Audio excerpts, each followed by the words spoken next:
Yes, students, in the previous video, this question number 6 was left.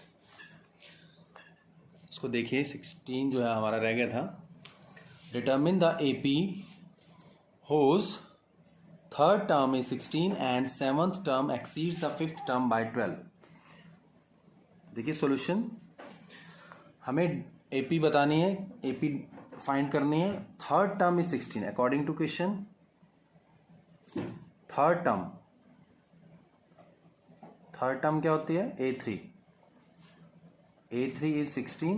A3 means A plus 3 minus 1. That means 2D is equal to 16. So this is your equation number 1. Now seventh term exceeds the fifth term by 12.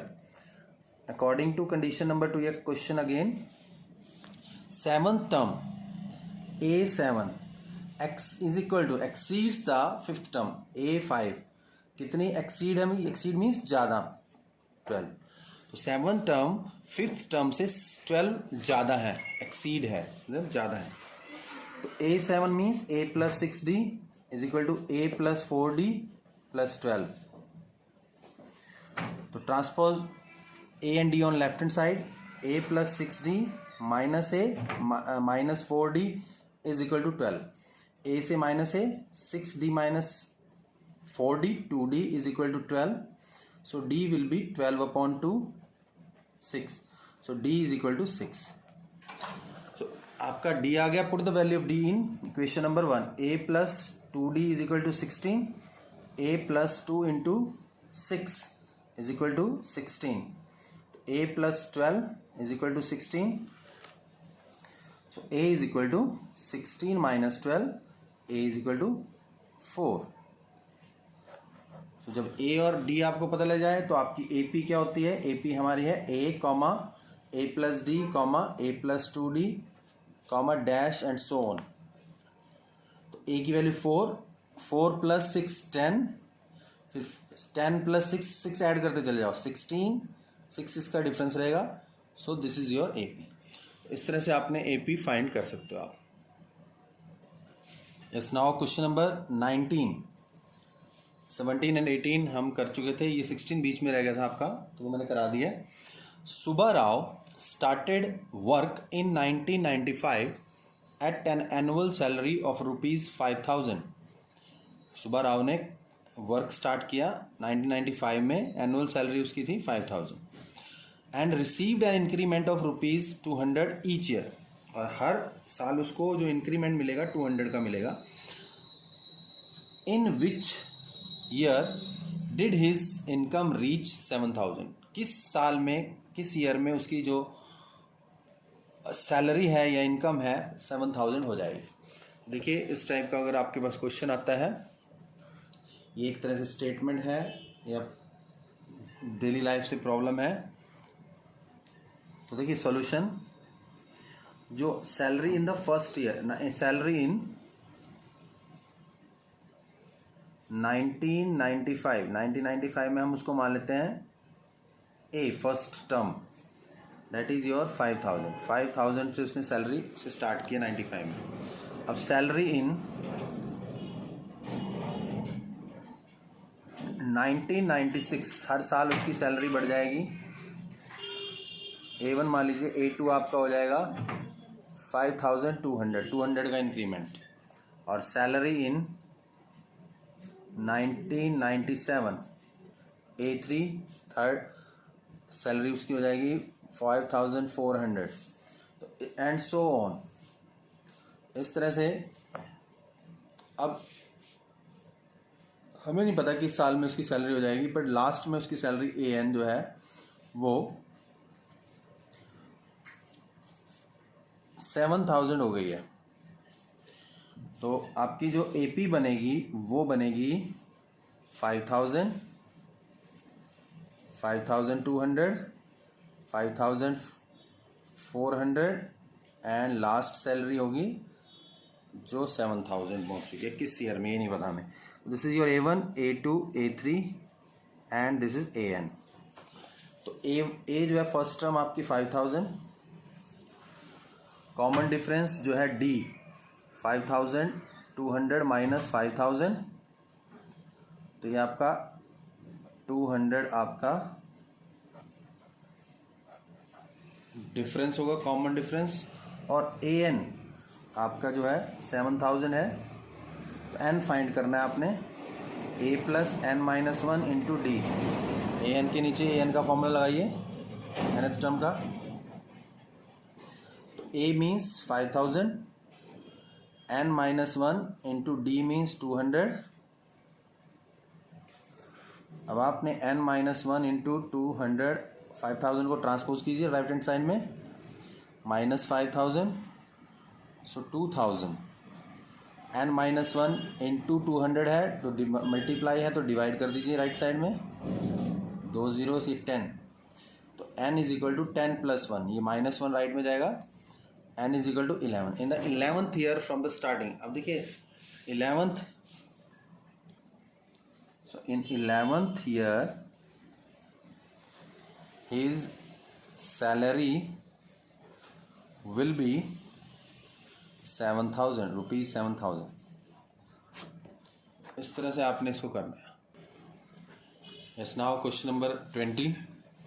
Ramkali saved ₹5 in first week and of a year and then increased her weekly saving by ₹1.75. If in the nth week her weekly saving becomes 20.75 rupees 20.75, find n. In which week her saving will be rupees 20.75. So just like the previous question, A1 saving in the first week,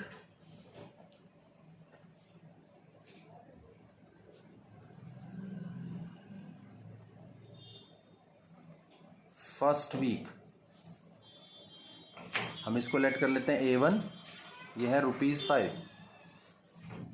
and savings in second week में कितनी saving हो जाएगी, A2 rupees, देखिए 1.75 increase हो रही है तो 6.75 हो जाएगी। 5 में 1.75 हम ऐड करेंगे। और इसी तरह से savings in third week, A3 let कर लीजिए उसको रुपीज़। अब इसमें भी आप रफ में 1.75 इसमें ऐड कीजिए तो यू विल गेट ₹8.50। तो in the same way in nth saving in the nth week,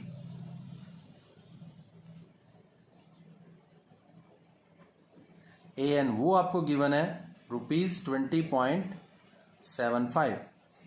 तो आपको यहाँ n निकालना है। तो देखिए इस तरह से AP बन जाएगी आपकी,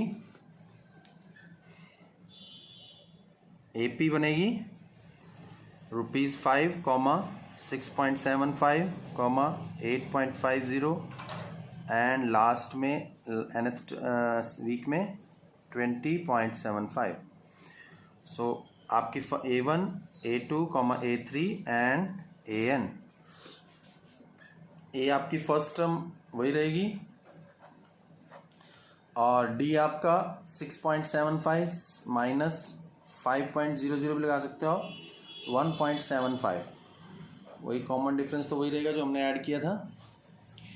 सो नाउ AN आपका है 20.75, तो A plus n minus 1 into D is equal to 20.75।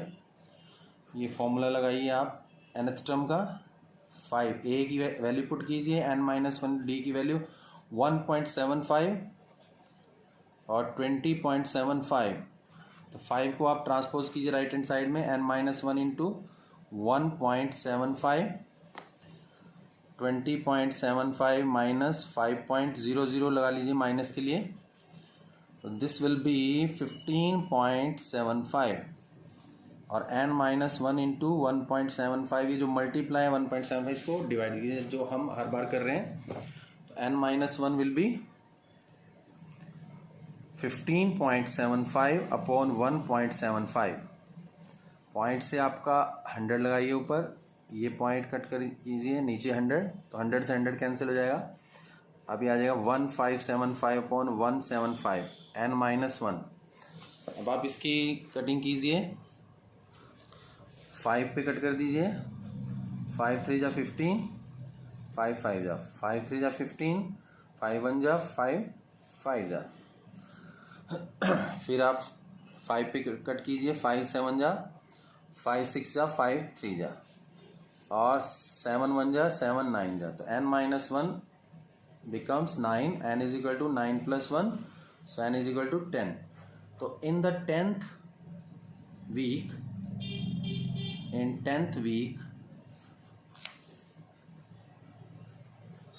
her salary will be rupees 20.75. तो ये आपका एक्सरसाइज 5.2 कंप्लीट हुई। अब हम करेंगे next last exercise. Yes, next is sum of n terms of an AP. Sum of n terms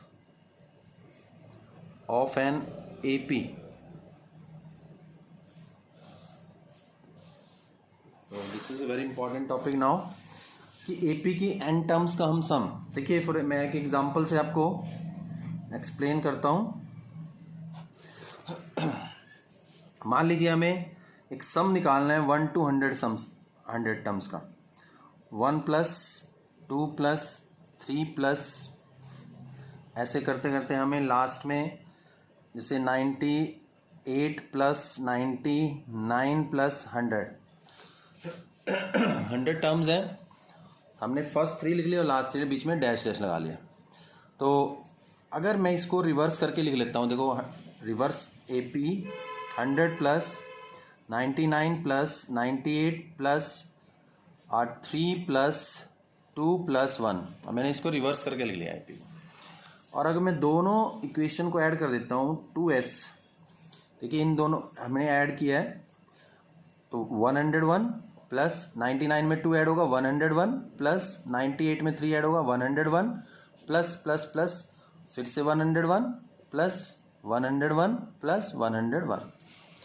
तो देखिए अभी ये 100 टर्म्स थी, 101 ये भी कितने टाइम्स होगा 100 टाइम्स। तो ये 100 टाइम्स हमने इनको ऐड करना है। अब किसी भी नंबर को, जैसे फॉर एग्जांपल